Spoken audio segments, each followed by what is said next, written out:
Coaches, welcome to the Art of Tennis. This is episode 10. This is going to be talking about what is a brand and how that can relate to your tennis coaching business. So my own background, I did marketing at uni before I dropped out. I've studied a lot of books on direct response marketing. Some American pioneers such as Dan Kennedy, Jay Abraham. I've studied it quite a lot on my own, marketing, and then what also is brand. Now, brand is different than marketing, and I ended up working as a bit of a side hustle, I guess, when I wasn't coaching tennis. I spent some time in business development at an ad agency and did that for a couple of years, and they worked on everything from a company coming in with no brand. And then they look at all the values of the business, the target market of the business, the visual identity, which is logo and other web design, and then how it unfolds in the world. So I've had a bit to do with that and sat in different brainstorming sessions, and it's really quite enjoyable to me because a brand is really about how they perceive a company, right? So you've got a logo. A lot of people think a brand is a logo, right? It's just the M for McDonald's is the brand, but it's not. Nike, the tick is not just the tick. It's what feelings does the tick bring up, okay? So for Nike, you look at the tick and it brings up fitness, activity, achievement. If we look at maybe Rafael Nadal's bull logo, for me, that's going to bring up tenacity, grit, hard work, things like that. So it's far more than just the squiggly picture of the logo. I know people who are, full-time in the brand and marketing world, and they can't stand it when people think that a brand is just a logo. It's far more than that. But effectively, it's the whole massive group of thoughts and feelings that you get when you think about a company or think about that brand. So every thought you get encompasses what the brand is. So really, it's pretty important, right, that you know who you are, who you're targeting, and what your niche is. Quite often, there's a really good book by Simon Sinek called Start With Why. And his theory is that you need to start with the why to really attract people who are most interested in what you do. So for example, if we go back to tennis now, we might have tennis. As a coach, you might believe that tennis teaches life lessons. You might believe tennis is a great social sport. You might see it more as just the best ultimate fitness activity to do. You might love the competitive side. You might just really be only interested in tennis as a high achieving pathway, a competitive pathway. You might really love the nitty-gritty of the technique in tennis and love teaching that and really get obsessed over that side.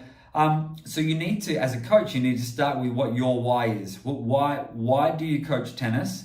And what is maybe a little bit unique about why you coach tennis? Because if you're a doubles specialist coach, all right, now there's not many of them, to be fair, running a club, it's very difficult to be a doubles specialist, but let's just do it for a thought experiment. So if you're a doubles specialist coach and you are going to attract people who are going to want your expertise in that area.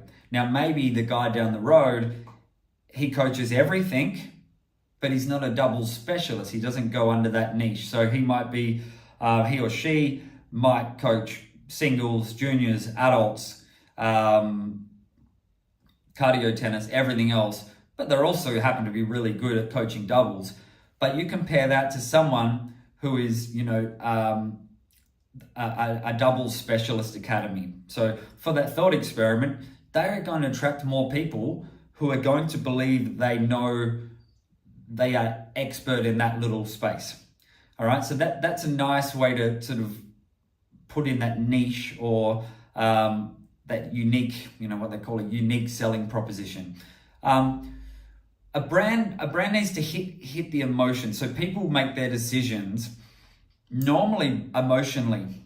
Okay, even the most logical type, they will often make a buying decision emotionally with their heart. Now, what happens is we get a gut instinct that we want to do it, and so we sort of decide emotionally, but then we justify it with our logic. Okay, so we'll make the decision. Yeah, this is definitely the right one. This is for me. Because their costs are just right for me, or whatever else. Or this is suitable for me because the others don't have that level of detail. So it's normally an emotional response first. That's why good advertising hits people emotionally. So they look at it and they feel an emotional response to it. It's not logic. Okay, it might be justified with logic, but it starts with emotion. So what are your coaching values, right? So let's say as a coach, you might be more on the playful side. It might be just happy, fun time you can have by doing tennis lessons. And if that's the case, then you should really lean into that, and then you're going to attract people who are going to resonate with that philosophy or that value. Maybe you're more drill sergeant type, and it's a little bit hard, bit of a tough cat. And you're throwing push-ups in for mistakes, and if that's your thing, then own it. And then you are going to attract people who are probably more on the competitive front, who are going to want to be pushed, and they're going to be attracted to that style of coaching, whether that's a junior or an adult.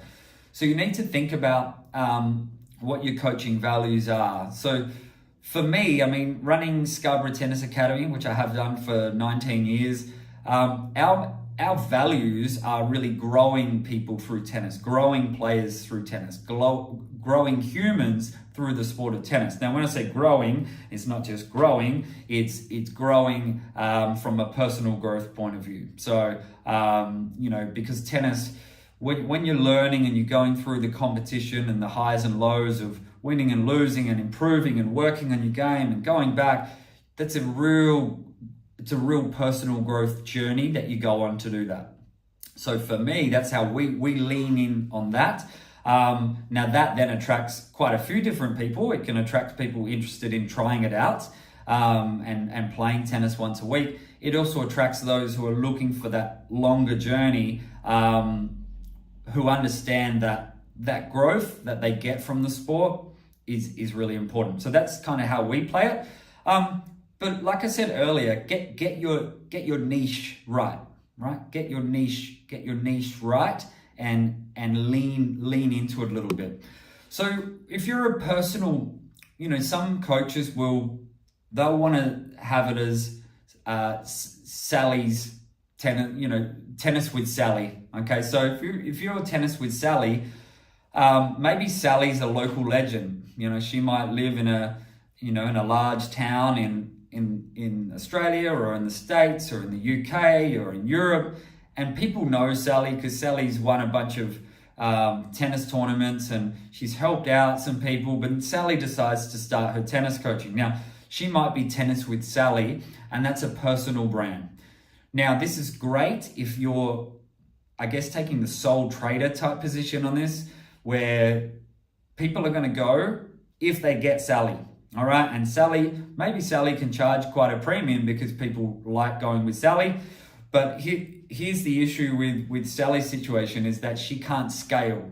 So Sally is going to struggle to then expand to more group classes, expand her coaching academy, because when Sally introduces Mark and Leroy as her assistants, Tennis with Sally is a bit distorted now because it's not Sally anymore. It's Tennis with Leroy, but the brand is still Tennis with Sally.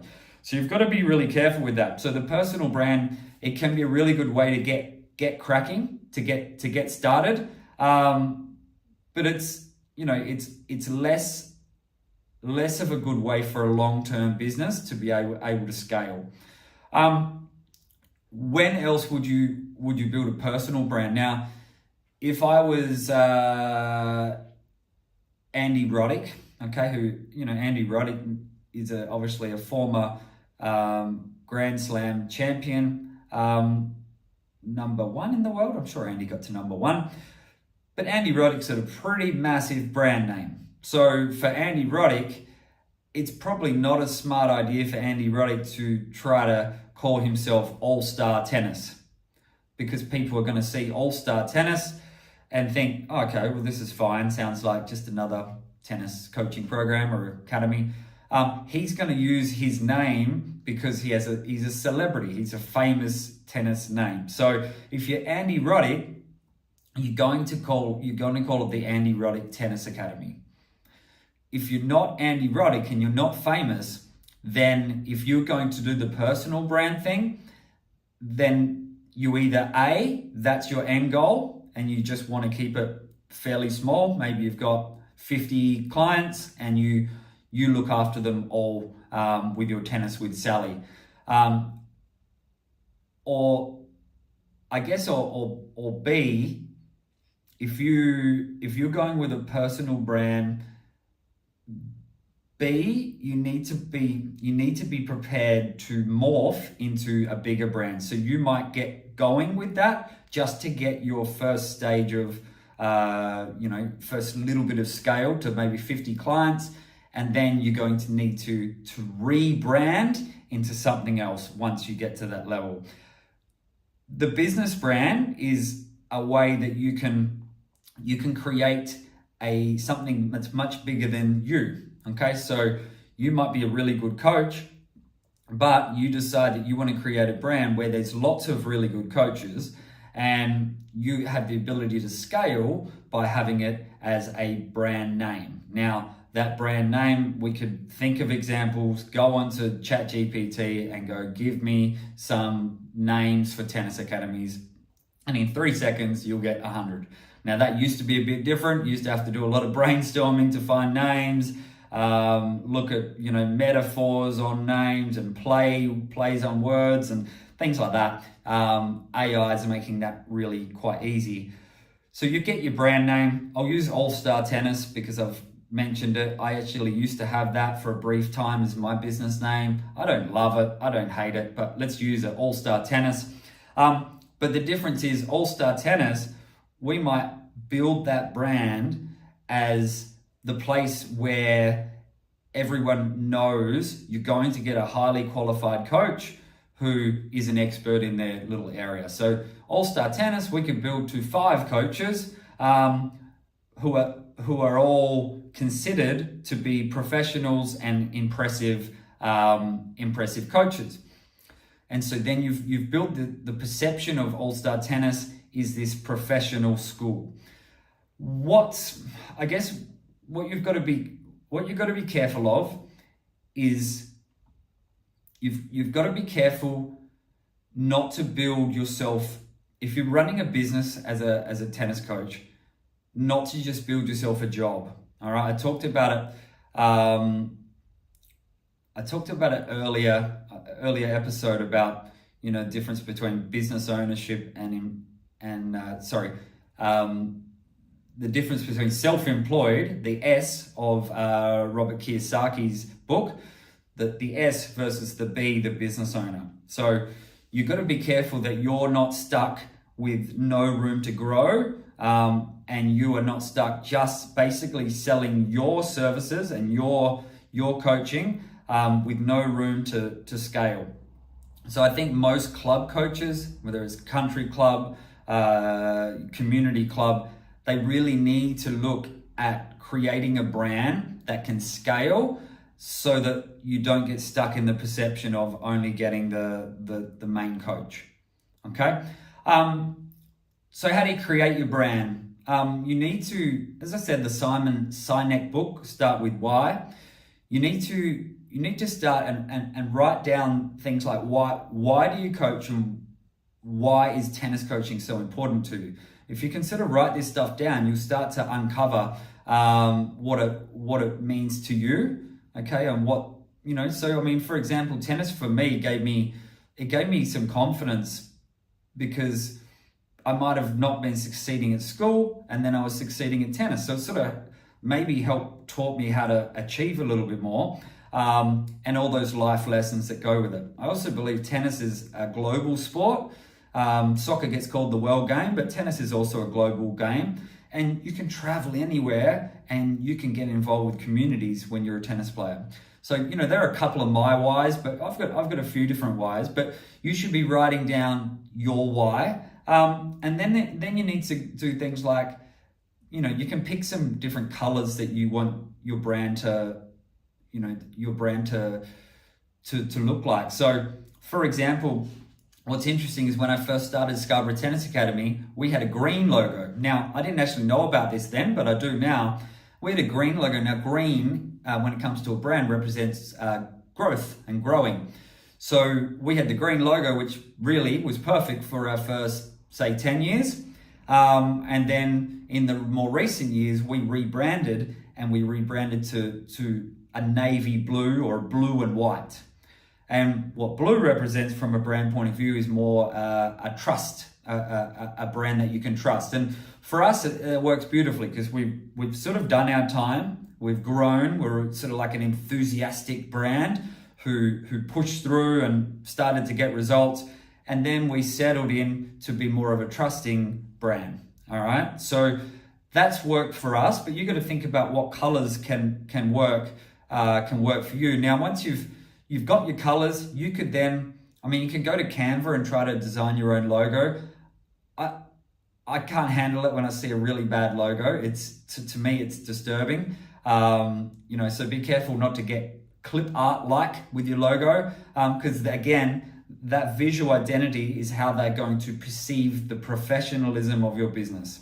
So they see a clip art logo, it's going to get the eek, right? It's going to be, what's this all about? These guys are not the real deal. So get a decent logo. So if you don't design on Canva, you can actually get a fairly cheap logo on outsourcing websites like Upwork. You might pay a couple of $100 and get some really good logo options. If you've got a little bit more money and you want to sit with someone in real life, then go to a better graphic designer. Spend your $1,000-$2,000. You can spend a lot more than that, by the way, and get a proper brand identity logo and what goes on your, it could be your email signature, your website. All this can be designed up in similar colors, similar design. So you have this consistency that people see. So you need to get your brand identity right, and you need to be consistent, not just in your colors of your logo and your website versus social media versus this, but you need to be consistent in how you deliver your coaching services or pro shop services or whatever it might be. You need to be consistent. So, for example, I'm just thinking of the story. I know when you go to a lot of coffee shops, let's say, if we go to Starbucks perhaps or Dome coffee shops, a lot of coffees, they come with a little tiny teddy on the side, right?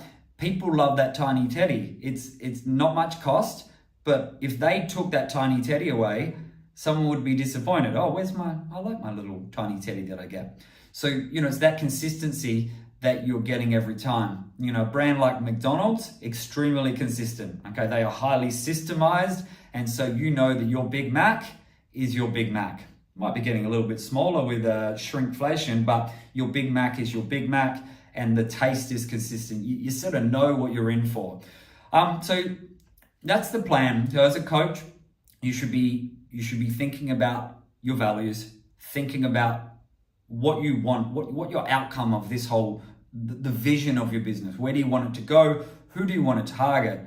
And then you build your brand around that. But always be talking to people and considering what they think your brand is about.